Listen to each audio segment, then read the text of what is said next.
Greetings everyone, we're Team SAS. I'm Samantha Bueno Iniguez, the captain of the team. I am Andy Florian Rios. And I'm Sofia Monserrat Marquez Herrera. Thank you for joining us today. The purpose of this video is to provide an in-depth presentation on our project, that is the creation of a homemade, biodegradable, and natural food preservative. Our research has been driven by the need for an affordable, effective, and sustainable solution for extending the shelf life of various foods, with an increasing focus on environmental responsibility. We wanted to explore a way to create a preservative that doesn't rely on synthetic chemicals or refrigeration to extend the shelf life of food. The core objective of this study is to prove the effectiveness of a mixture made with edible homemade ingredients as a natural preservative capable of extending the shelf life of food, including lipids, carbohydrates, and proteins. This could potentially lead to reduced food waste and offer a more sustainable way of preserving food. We aim to explain the biochemical mechanisms through which the preservative components, which are salt, vinegar, olive oil, among others, inhibit microbial growth and preserve the nutritional quality of food as well. We based our project upon the Eat Well plate, as it highlights the importance of maintaining a healthy balance of carbs, proteins, and fats in our daily diet, which is exactly why we use this universal law of nutrition to choose the foods to test our preservative. The foods we used as test samples were tortilla, bread, and cooked rice as carbs, chicken breast, egg, pork loin, and fish fillet as proteins, pork fat and avocado as lipids, carrots, broccoli, potato, and spinach as vegetables, pear, green grape, apple, kiwi, and banana as fruits, and lastly, chickpeas, beans, soy, and lentils as legumes. So, why does food go bad? When food is exposed to oxygen, microorganisms including molds and yeasts begin to grow, accelerating oxidation. Similarly, exposure to light and heat can cause photodegradation, spoiling the outer layers of food. It is important to discuss the importance of food preservation methods as well. They aim to delay degradation processes so that food can be used, maintain its flavor and nutritional value, reduce the risk of acquiring food-borne illnesses, and avoid economic losses in the household economy. In our experiment, the food was placed in sealed Tupperware containers, mimicking everyday food storage for 12 days. Everything was measured with the Betterware Nutribascula, which has a margin of error of 3 to 4 grams. All of the food was cooked without any type of seasoning. The Tupperwares were washed and disinfected beforehand. These two past considerations were to avoid cross-contamination during preparation. The preservative might change the flavor of the food when applied. Each tupper was labeled with a code depending on the environment it was placed in, where C stands for with preservative, S for without preservative, A stands for outside the fridge, and lastly R for inside the fridge. Each container was taken a picture and weighed every 2 days to keep track of changes such as color, texture, visible molds, and liquid secretion. We theorized that a combination of sodium chloride, olive oil, acetic acid, and citric acid, and an ethanolic oregano extract can be used to prolong the shelf life of food without refrigeration. This hypothesis is supported by the antimicrobial, antioxidant, and antifungal properties of these ingredients. But how can this be possible? First, we have sodium chloride, or salt. Salt works by reducing water activity in food, dehydrating bacterial cells and fungi. Sodium and chloride ions bind with water molecules, creating an osmotic shock with microbes, which leads to water loss and either cell death or slows growth. Next is acetic acid, found in vinegar. Acetic acid lowers the pH of food, making it an inhospitable environment for many types of bacteria. It disrupts cell membranes and metabolic processes, preventing microbial growth. Similar to acetic acid, citric acid also lowers pH. Found in citrus fruits like lemons, citric acid not only helps to inhibit bacterial growth, but also preserves food color by slowing oxidation. The result? Fresher food for longer. Then we have olive oil. Olive oil works by interacting with the lipids in microbial cell membranes. This increases the membrane's permeability, causing cell leakage and ultimately disrupting the structure of the microbes.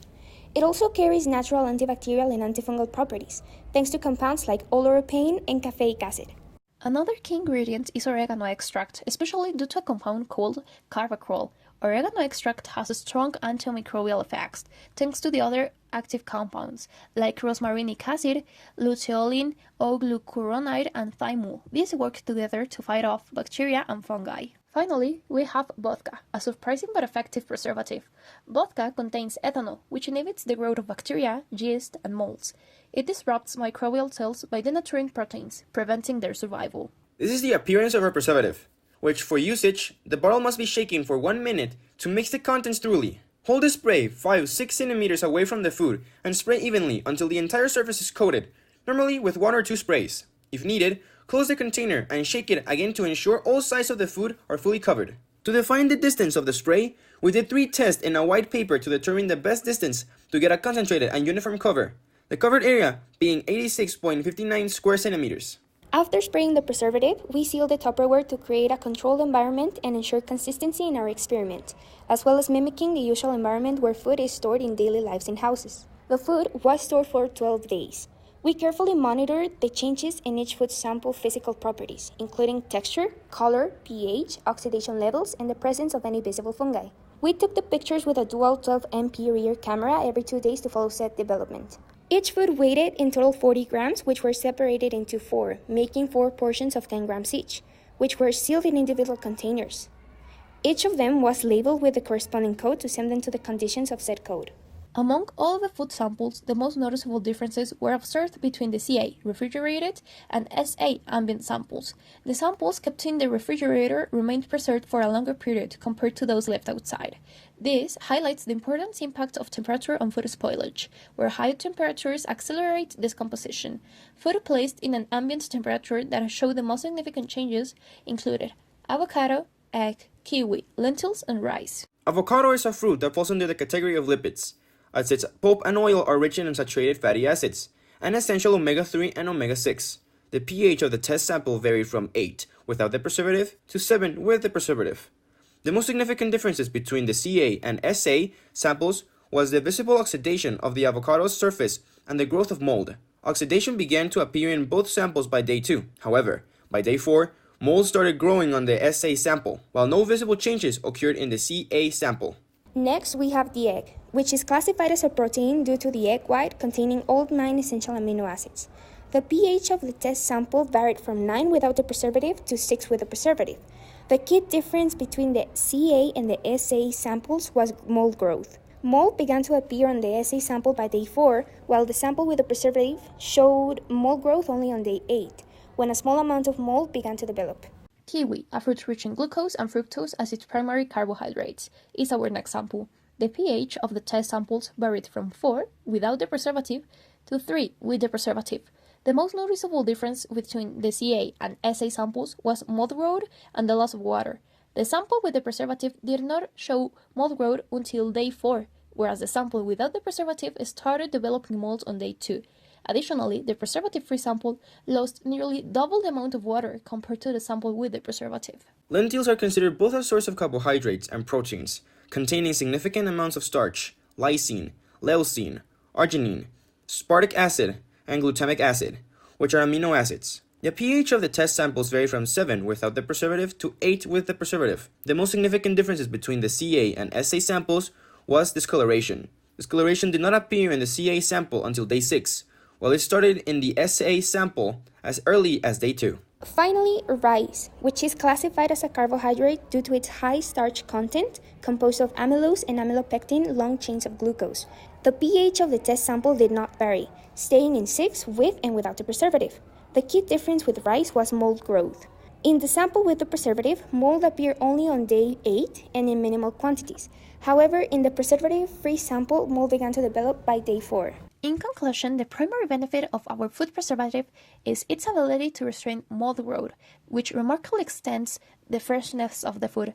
This effect is further supported by the preservative's ability to lower the pH, creating a more acidic environment, since the growth of molds and bacteria is inhibited in acidic conditions. This pH change reinforces the preservative's ability to prevent spoilage and decomposition, while it also provides slight collateral benefits, such as slowing down discoloration and oxidation. These effects are secondary.